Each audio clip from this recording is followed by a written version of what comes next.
बिस्मिल्लाहिर्रहमानिर्रहीम, अस्सलाम वालेकुम, welcome to San sports. Pakistan super league 2023 अपने अख्ताम को पहुंच गई। पाकिस्तान सुपर लीग के ख़त्म होते ही पाकिस्तान और अफगानिस्तान के दरमियान T20 सीरीज़ का नया शेड्यूल जारी कर दिया गया। पाकिस्तान बामुकाबला अफगानिस्तान पहला T20 मैच कब और कहां खेला जाएगा।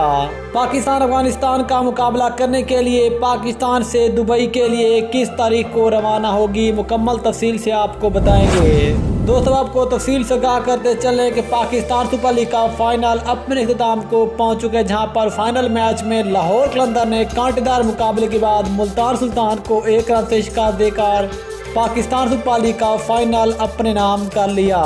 लेकिन पाकिस्तान सुपर लीग खत्म होती पाकिस्तान और अफगानिस्तान के दरमियान फाइनल शेड्यूल जारी कर दिया गया। जी हाँ दोस्तों, पाकिस्तान अफगानिस्तान का मुकाबला करने वाला है, जहां पर दोनों टीमों के दरमियान 3 T20 मैचों की सीरीज का शेड्यूल तय पा चुका है। जी हाँ दोस्तों, आपके साथ ये भी आगाह करते चले कि पहले शेड्यूल के मुताबिक दोनों टीमों के दरमियान पहला T20 मैच 25 मार्च, दूसरा T20 मैच 27 मार्च, जबकि तीसरा और आखिरी T20 मैच 29 मार्च को खेला जाना था। लेकिन अब इस शेड्यूल को तब्दील कर दिया गया। अब पाकिस्तान और अफगानिस्तान के दरमियान पहला T20 मैच 24 मार्च, दूसरा T20 मैच 25 मार्च, जबकि तीसरा और आखिरी T20 मैच 27 मार्च को शारजा में खेला जाएगा। दोस्तों, आपको साथ ये बताते चले कि पाकिस्तान अफगानिस्तान का मुकाबला करने के लिए पाकिस्तान से 22 मार्च को UAE के लिए रवाना होगी, जहां दोनों टीम के दरमियान T20 सीरीज का आगाज होगा।